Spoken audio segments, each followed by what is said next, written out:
All right, all right. We live? Yeah, we in the house. Give me a replay, gang, if you're watching the replay. My name's Hazik Ali, and I just want to welcome you to another edition of Good Morning Millionaire. Every morning, we giving you mindset, skill set, or heart set that helps you go further, faster, with less effort. If you're ready, let's go. Let's grow. If you haven't yet ordered, your vision board coloring book, you know what I mean? You might want to check that out. I think you're going to really enjoy it. It forces you to focus your thoughts right. You know what I mean? What's up, Allie? Hey, Toby, did you order your coloring book yet, bro? You getting all them snaps in the hood. You getting all that money in the hood. Also, fourth quarter starts on Friday. So make sure you order your millionaire planner, your millionaire action plan. Man, I feel so good, man. Like, life is coming together on all levels. I hope you feel the same way. We got a whole lot to get. Hey. No, you can't. You can do a lot of things, but you can't do that. Hey, it's check-in time, y'all. Rep your city. What kind of business do you have? How do you help people out? Hey. All I want to know is how you help people out. That's all I want to know. You know what I mean? What kind of business do you have? Share this with another entrepreneur. Let's kick it with them. Man, I promise it's all in your mind. The reason we call it the Kaizen Academy is because it's these little miniature steps that'll change everything. These little miniature steps, man, that'll just make it so that before you know it, you've experienced massive transformation. So many of us are caught in these holding patterns. We just run it in place and don't even see it. Not here. Because ain't nobody going to love you like you. You know what I mean? I don't know what we waiting on. I be telling them. The funny thing about life is nobody gets out alive. So we got to leave it all on the table, baby. Leave it all on the floor. Man, I can't believe that we're already almost in October of 2021. If this year did not fly by, I don't know what to say, man. Anybody else feel like that? Hey. My man Mark Bates is in the house. Crystal Clear is in the building.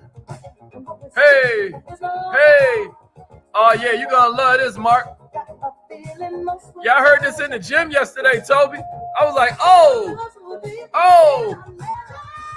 I ain't lying. This that Rufus and Shaka Khan. You know what I'm saying? Cassandra, what's cracking, Cassandra? Hey. Let them know we in the house. Don't nobody love you like you. You hear me? Oh. I heard that, Brother Kerman. May I get there, brother. May I get there. Yeah. K. Nicole in the house. Let's get it. That's exactly right. All right. Y'all ain't here for my DJing. Let's get this party started.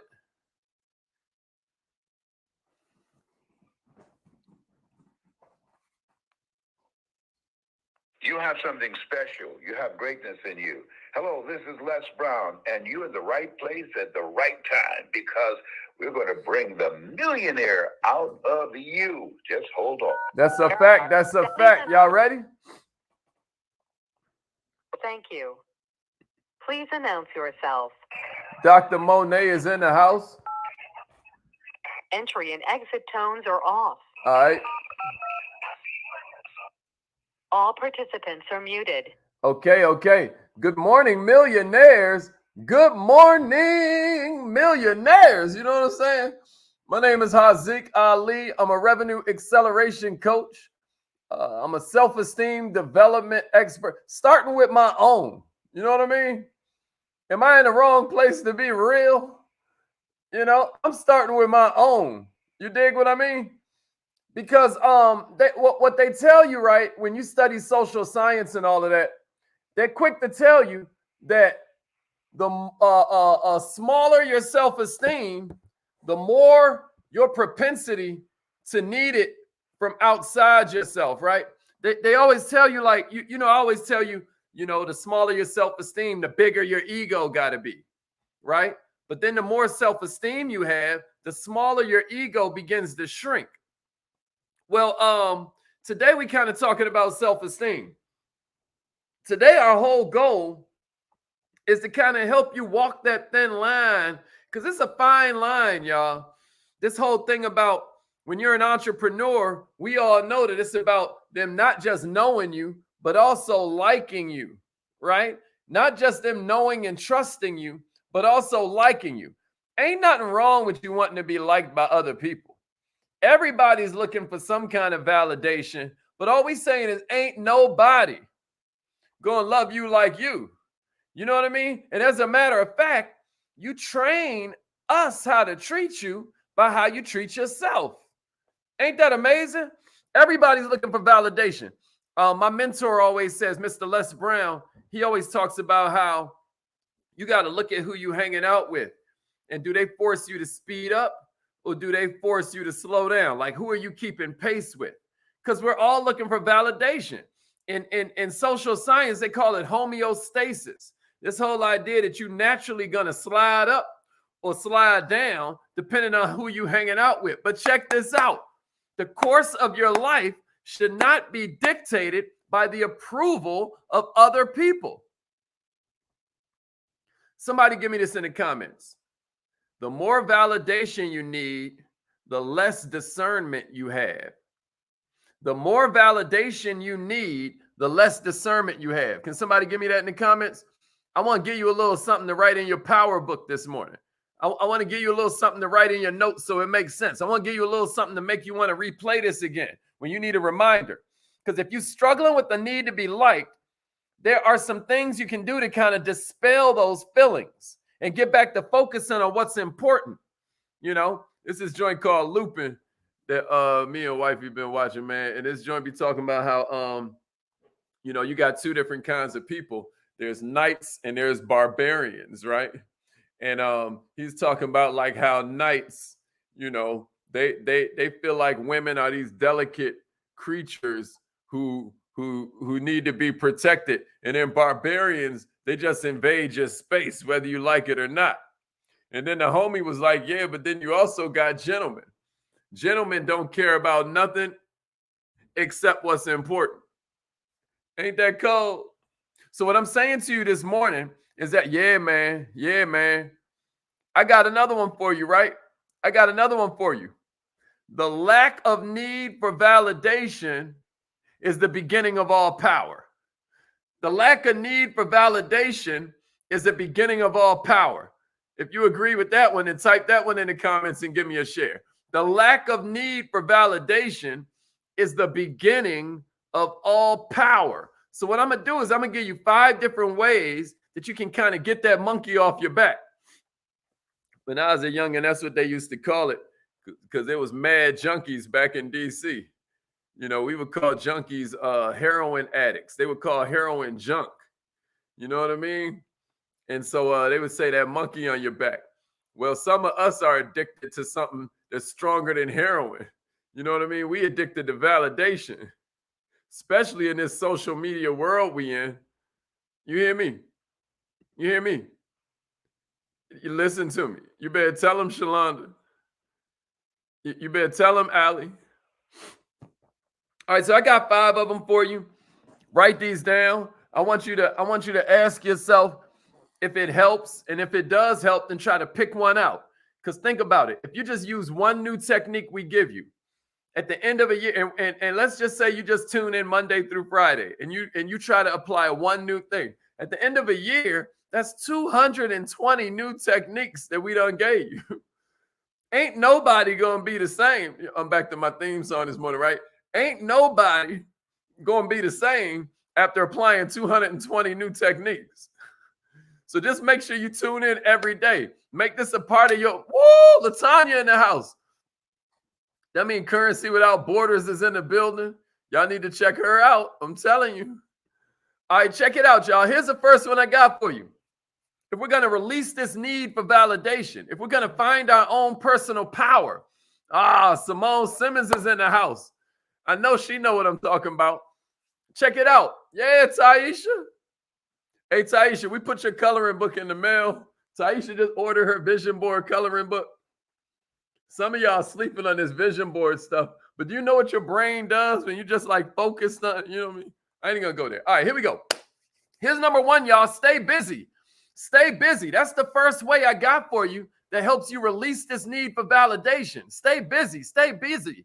Stay busy. Many times you've heard them say that idle time is the devil's workshop. How many times have we heard that? Idle time is the devil's workshop. Huh? You ever heard that before? Check it out. What they're trying to say, what our old heads was trying to tell us, you know, is that when you remain idle for extended periods of time, it lets your thoughts wander.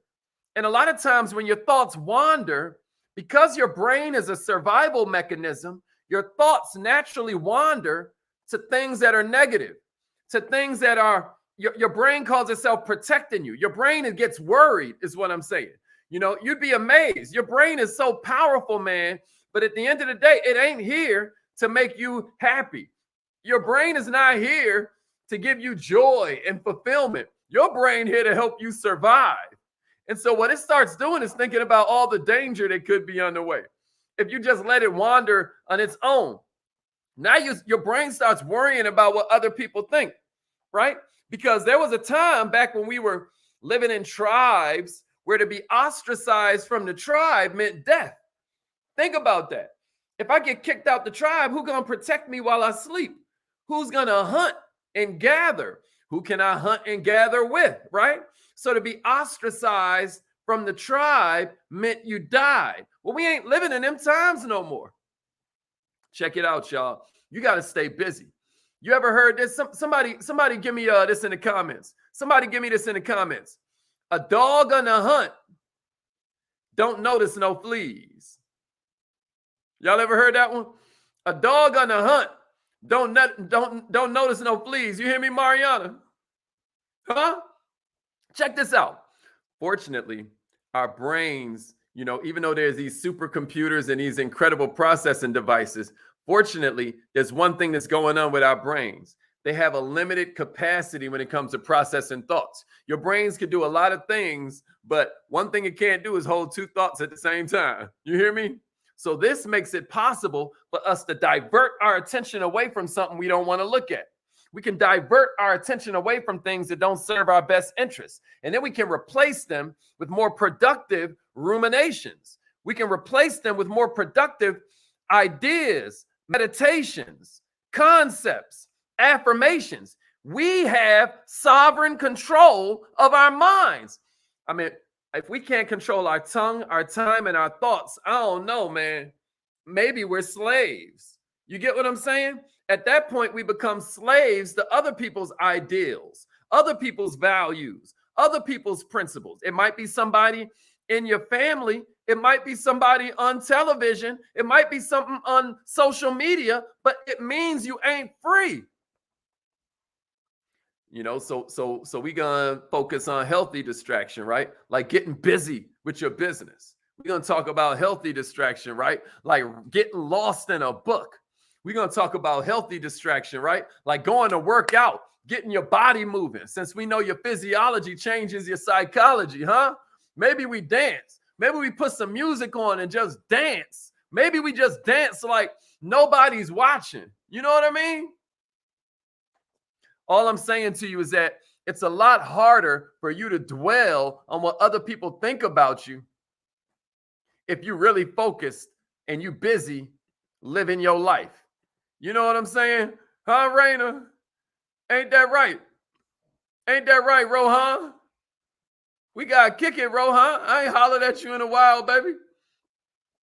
Is this making sense, y'all?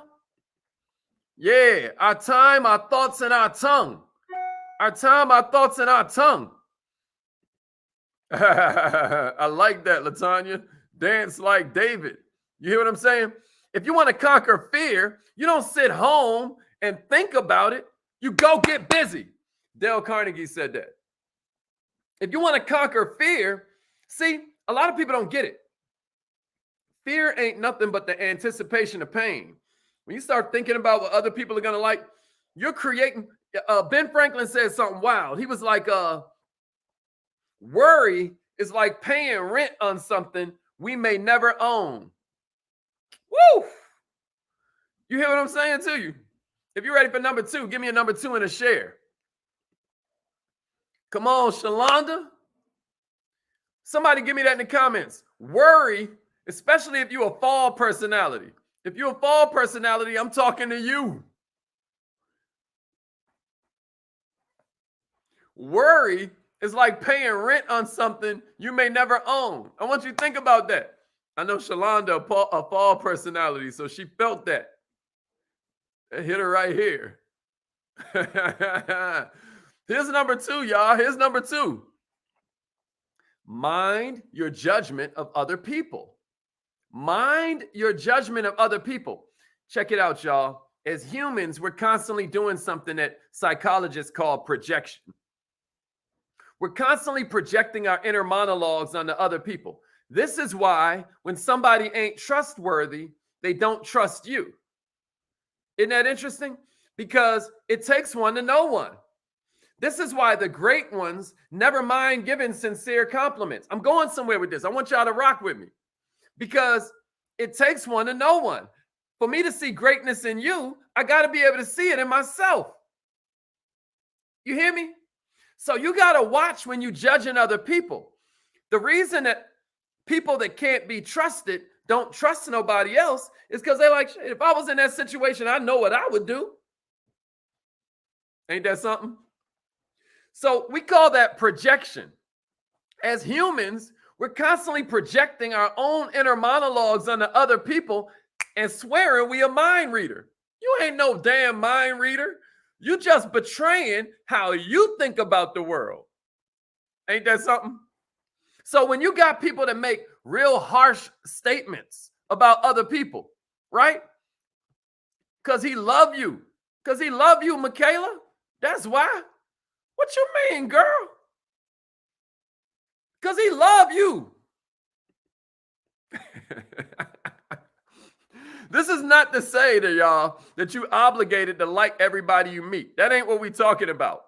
But being overly critical of people,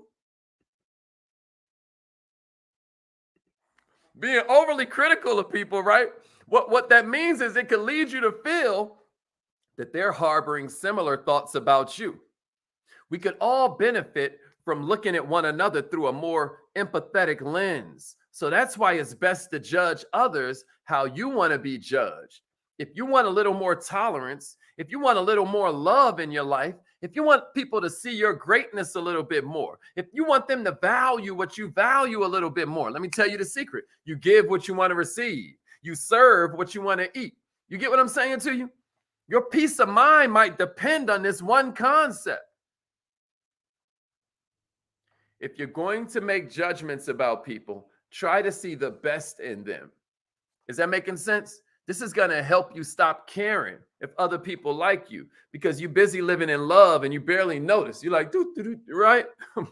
You walk around oblivious. You ever heard ignorance is bliss? Most times I don't agree with that. But this is one area where your peace of mind might depend on the fact that you are judging them as being God's highest form of creation. You are judging them as just doing the best they can with what they got. You are judging them, realizing that hurt people. And therefore, since you don't know what nobody else is going through, just be kind. Now, this is one of them things that's easy to say and hard to practice. You hear what I'm saying? But be kind, y'all, and you'd be amazed how it starts to change your life. If you're ready for number 3, give me a number 3 in the share. Give me a number 3 in the share. Woo! Y'all be grateful if y'all can see what I see, boy. Give me a number 3 in the share.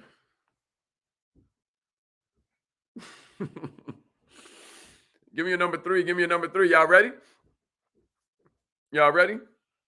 All right, here's number 3. If you want to stop caring so much about what other people think, practice self-acceptance. Come here, let me give you a hug. Let me give you a hug. Like, sometimes you got to hug yourself. You know what I'm saying? You just got to be.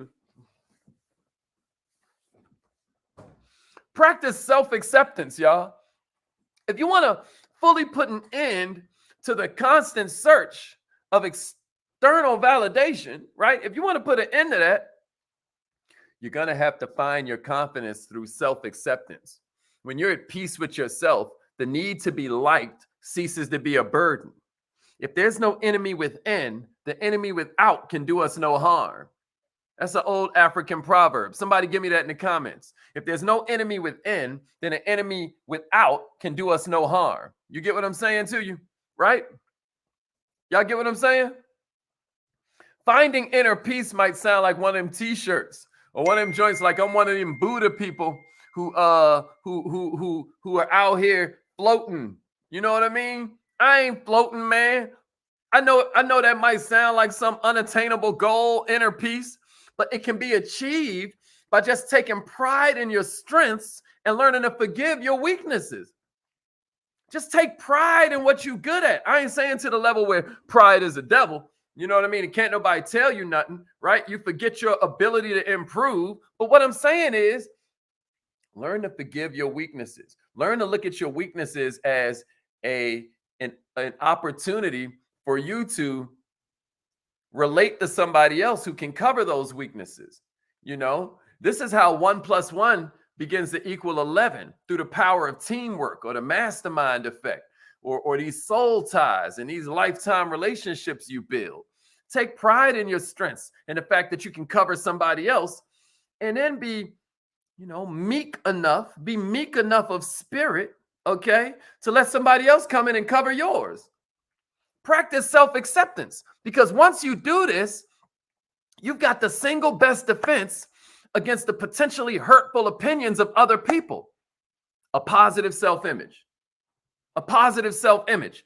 If you're somebody who struggles in this area, I dare you, come up right now with 2 commendable attributes that you possess for every shortcoming you have. Right now, I want to challenge you in the comments. Give me 2 of your most commendable attributes. Are you loyal? Are you trustworthy? Are you kind? Are you merciful? Are you graceful? Are you inspiring? Do you motivate? Like, what are some of your most commendable attributes? I want to challenge you to put them in the comments right now and then give me a share. Because what this is going to do is teach you to recognize your own worth. Everybody is good at something, man. Everybody has Michael Jordan level talent at something, but you got to acknowledge it. You got to cherish it. And then you got to nurture it. You got to acknowledge it. Right? Like, oh yeah, I am kind of good at that, ain't I? You got to cherish it. Like, oh, I'm so grateful for that. And then you got to give it away like a rich man or a rich woman. You can't be a miser with your gifts. Haven't you ever heard your gifts will make room for you at the top? You ever heard that? It ain't a gift till you give it away. So what we're saying is you got to acknowledge that thing. Right? Yeah, talk about it, coach. Let's go, coach. That's right. That's right. Yeah, that's right. That's right. Serve what you want to eat, huh? Okay, I'm loving some of this. I'm loving some of this. I'm loving some of this. This ain't the time to be, okay then. Okay. Yeah, I love that. Yeah, 2 of them for every fault. Let's go, Cantata. Let's go. Let's go. Let's go. Let's get it. Woo! You better preach. Okay. Boy, if y'all listening on the live line, y'all missing it, boy. They going hard. You better tune in on YouTube. All right, here's number 4. Here's number 4. If you want to stop caring if other people like you, here's another one. And this might be counterintuitive, but socialize a little bit more. Socialize a little bit more. This probably sounds intimidating to somebody who already puts too much stock in what other people think, right? That's probably why, you know what I mean? Some of us just are such loners, you know? Like I'm an introvert. A lot of people don't understand, but introverts get charged up in solitude. Extroverts get charged up around people. Like my mentor is an extrovert. Mr. Brown, he never met a stranger. He will meet a cashier at Publix, and that cashier will be at the house having lunch the next day. I am not lying. True story. Not me. Not me. You know what I mean? But what I'm trying to say this morning is that more social interaction means more room for you to grow, right? Putting yourself out there can be what they call a good form of exposure therapy. Exposure therapy. For the unfamiliar, exposure therapy is when somebody exposes themselves to the source of their fear so that they can desensitize themselves from it when it happens in the future, right? So you're facing it on purpose, right? They call that exposure therapy. Maybe you need to socialize more, because in this instance, more exposure would mean that you have to be vulnerable in front of people. Now you're opening yourself up to criticism. Last year, we did this experiment where we had everybody in Millionaire Minded go outside with 2 mismatched shoes. Man, some of the feedback we got from that experiment was crazy. I ain't gonna have y'all do it again right now unless you want to. But my point is, what you'll find is that when people laughing and pointing and you find out that you ain't gonna die. You ain't gonna die.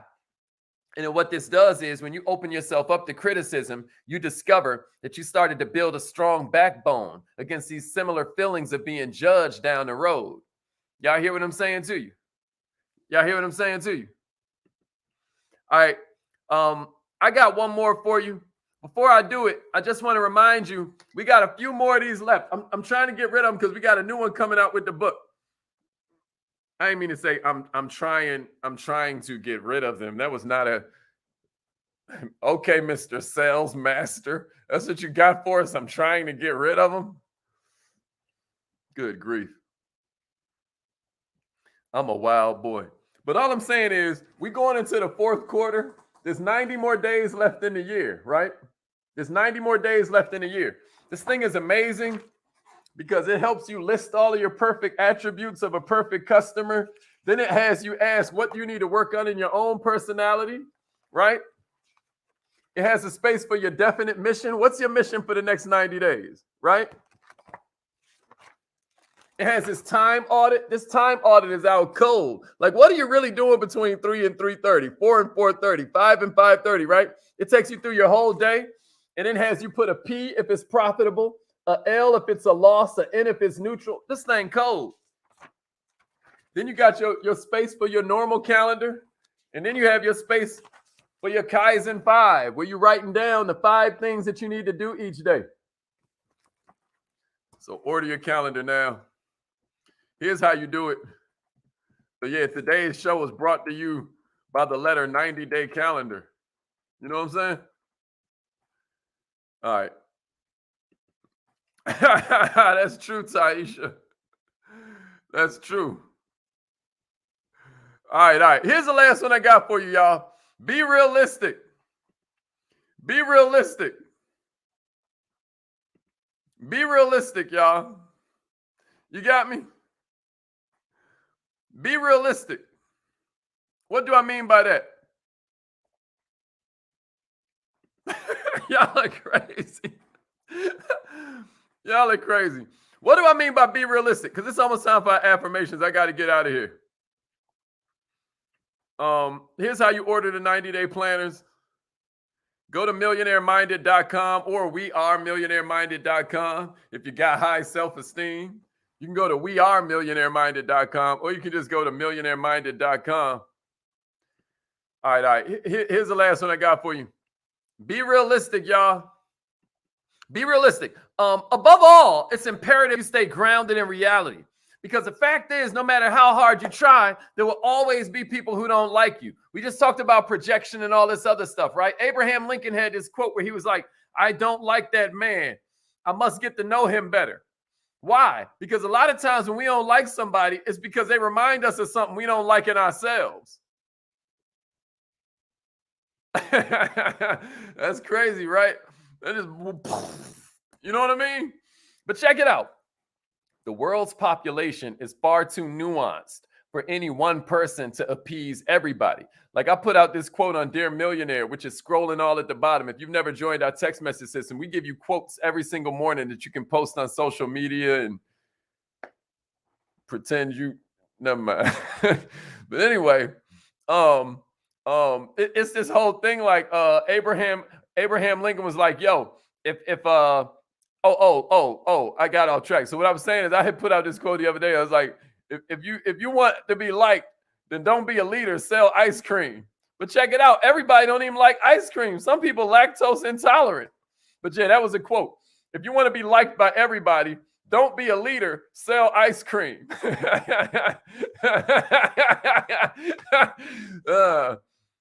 At least I'm funny to myself. You know what I mean? But I understand this is kind of like a harsh truth, but this can be comforting to you if you're struggling with kind of like trying to be a people pleaser, if you're struggling with acceptance issues. I'm not judging you for that. I just want you to realize that nobody can do that. Nobody can pull it off. And once you realize that somebody's opinion of you is largely out of your control, once you realize that all you can control is your character, not your reputation, right? You can't really control your reputation. You can't control what other people say about you, but you can control your character. And once you realize that, then you find power. A lot of the pressure you feel to be liked by them can get removed from the equation. Since the responsibility is no longer on your shoulders, it becomes like what other people think of me is none of my business, right? Millionaires, if we're trying to please everybody, we're only setting ourselves up for failure. We're only setting ourselves up to live somebody else's life. Furthermore, the time you spend trying to win somebody over is time you can never get back. When you devote your life to contemplating whether people like you or not, it denies you a chance to live in freedom. Don't forget, the release of the need for validation is the beginning of all power. The release of the need for validation is the beginning of all power. And luckily, we can all overcome this with a little bit of effort, y'all. Just a little bit of effort. All right. Now, who's ready to try something different today? Who's ready to try some affirmations? You know, I know you heard of affirmations. You know you're supposed to do them. You've heard there's power of life and death in the tongue. Or, you know, you'd be like, there's a miracle under your nose. There's a miracle right under your nose. It's called your mouth. Corny joke number 8. But I'm not really joking. It really is a miracle. These affirmations that we say every morning are the same affirmations that I used to say when I would be sleeping in my car. You know what I mean? When I was completely homeless, I would be saying these same words. And I'm not going to stop until I'm met, right? Like we'd be like, I am the luckiest person most people even know. What a phrase. I don't know how many of you know it, man, but the reason that I always, say entrepreneurs are wizards is, you know how magicians be like abracadabra? That comes from this Aramaic phrase, abracadabra, which means literally, I will create as I speak. Who does that if not the entrepreneurs, baby? That's why I love y'all so much, man. We the cream of planet Earth. We the ones that's solving all the problems. I'm just trying to help you become a better entrepreneur, if that makes any sense. The best part of every man or woman on the planet is a part of themselves that's looking to solve problems without regard to the resources currently controlled. All right, but it's 8 o'clock. Let's go. I am so happy and grateful